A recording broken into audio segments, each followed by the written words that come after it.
Saudara-saudara yang terkasih, Pak CEB nih, pada hari ini sidang provinsi memasuki kegiatannya atau dinamikanya pada hari yang kedua. Di hari yang kedua ini, para saudara kapitularis atau peserta sidang provinsi bersama-sama mengikuti rekoleksi sesi yang kedua dan ketiga.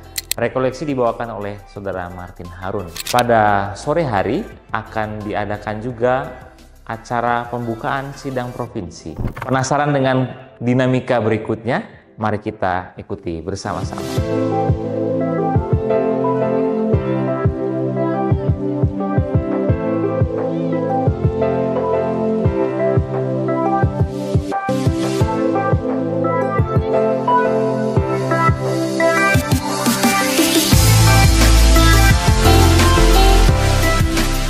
Saudara-saudara yang baik, pada kesempatan ini saya Saudara Carlo bersama dengan Saudara Martin Harun OFM. Selamat siang, Pater. Selamat siang.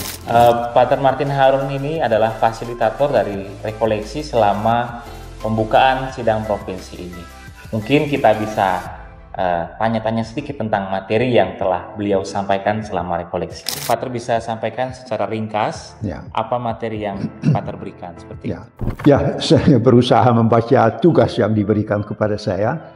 Ya, bicara mengenai harisma, persaudaraan atau persekutuan dan misi. Ya, tentu akan membuat satu interpretasi saya sendiri. Dan saya merasa yang harisma yang menjadi sumber segala-galanya adalah kesederhanaan, kerendahan hati Fransiskus di hadapan Allah yang kemudian juga menjadi suatu kesederhanaan di tengah para saudara. Dan dari situ saya kira dia justru menemukan satu kemungkinan untuk bersaudara.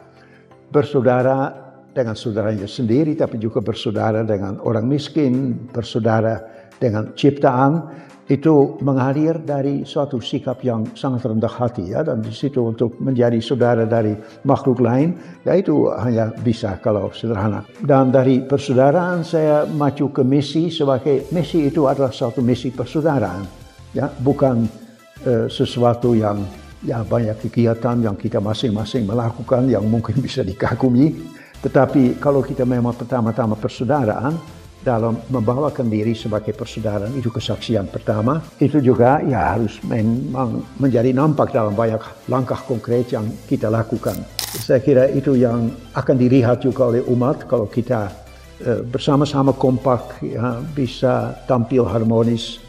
Itu sudah satu kesaksian besar di dunia sekarang yang sekarang banyak perpecahan. Jadi itu saya kira secara singkat yang saya bawakan. Dari saya sendiri ada satu poin menarik yang kelihatannya berlawanan. Ketika kita selalu menerima pendapat, selalu setuju terhadap orang lain, justru kita malah menolak dia. Bisa Pater jelaskan supaya bisa dipahami oleh para pemirsa juga? Ya, itu memang agak paradoksal, ya. Ya, karena biasanya kalau setuju ya kita akan senang disetujui atau menyetujui orang. Tetapi kalau itu selalu, itu berarti kita tidak sampai suatu perjumpaan dengan dia.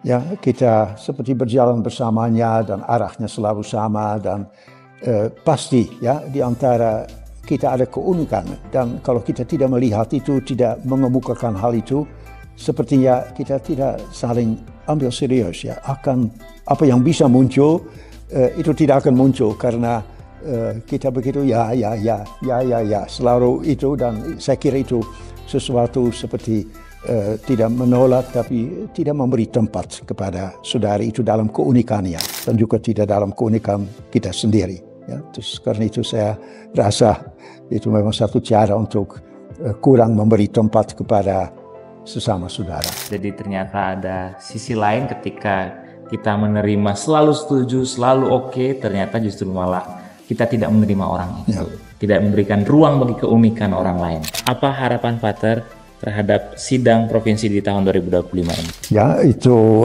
mungkin bisa dikatakan dengan renungan tadi di dalam misa dari Saudara Matius. Saya kira yang paling penting adalah datang dari daerah yang berbeda-beda, banyak hal yang bisa di-share, dan pertama-tama satu kesempatan untuk mendengar, ya, mendengar apa yang menjadi pengalaman Dan dari situ bisa menyaring ya hal-hal yang rasanya perlu kita benahi. Ya, karena kesempatan kapitel adalah satu kesempatan untuk benahi hal-hal yang mungkin sudah jalan cukup baik, ya, tetapi yang bisa lebih kuat, lebih berbicara, juga lebih katakanlah mengungkapkan identitas kita.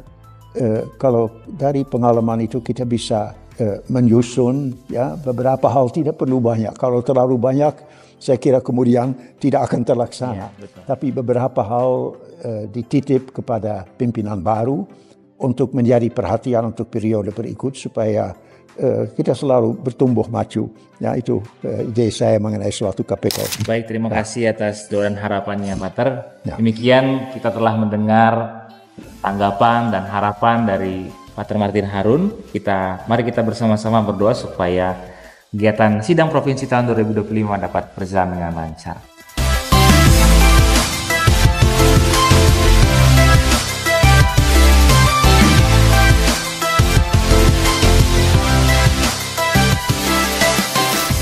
Saudari-saudari yang terkasih, pada kesempatan ini saya Saudara Carlo bersama dengan Saudara Fendi Marut.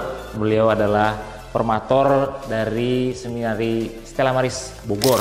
Pada kesempatan ini kita akan bertanya-tanya sedikit nih soal kesan beliau selama mengikuti rekoleksi yang sudah berjalan selama kurang lebih 2 hari ini. Selamat malam, Pater. Ya, malam. Selamat malam. Jadi mungkin Pater bisa sedikit berbagi nih bagaimana kesan Pater mengikuti rekoleksi dari kemarin malam sampai dengan pagi dan siang hari ini. Terima kasih. Tentu saya sangat senangnya sebagai anggota kapitel dan juga sebagai seorang saudara dalam persaudaraan OFM Indonesia.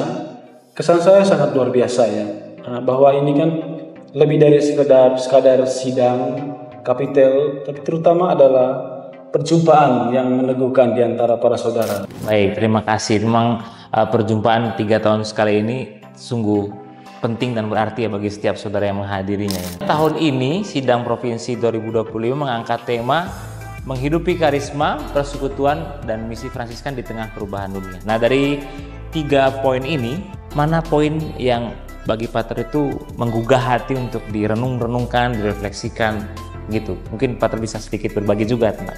Oke, kemarin kan kapitel ini diawali dengan rekoleksi ya. Betul. Bersama Saudara Martin Harun OFM, dan dia mengantar kami untuk berefleksi bersama tentang 3 hal itu ya, karisma, kemudian misi dan persekutuan ya. Betul. Tapi di atas semuanya itu dia memberi semacam landasan gitu, bahwa karisma kita sebagai pengikut Papa Fransiskus adalah ya soal minoritas ya, kebinaan. Lebih konkret lagi adalah kerendahan hati setiap saudara, karena itu nanti bisa menjadi fondasi ketika kita melakukan misi, juga persekutuan dalam pelayanan kita bersama umat yang kita layani, dan juga terutama ya di tengah alam ciptaan Tuhan ini, menjadi Fransiskan yang rendah hati. Berarti menurut Pater ini kerendahan hati itu menjadi alas atau dasar bagi ketiga poin yang menjadi tema kapitel kita pada tahun ini ya. Oke, baik. Terima kasih atas kesan-pesan yang telah Pater bagikan. Semoga kedepannya selama kapitel ini berlangsung dapat berjalan dengan lancar dan penuh dengan berkah.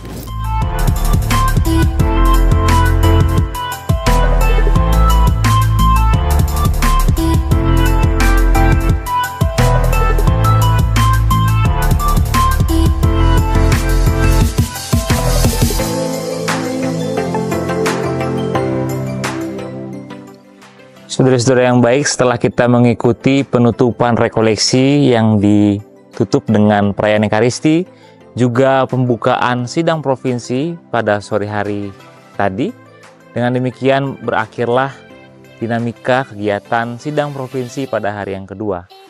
Sampai jumpa di kegiatan hari berikutnya. Terima kasih, Pace Bene.